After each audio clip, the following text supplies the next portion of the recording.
How to easily create such desert in Blender?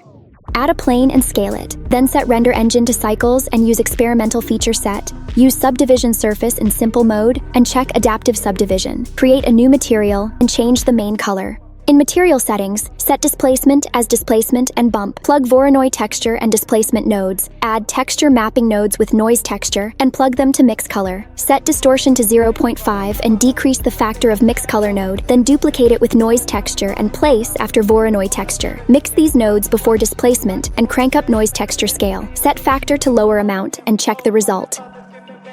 Enjoy.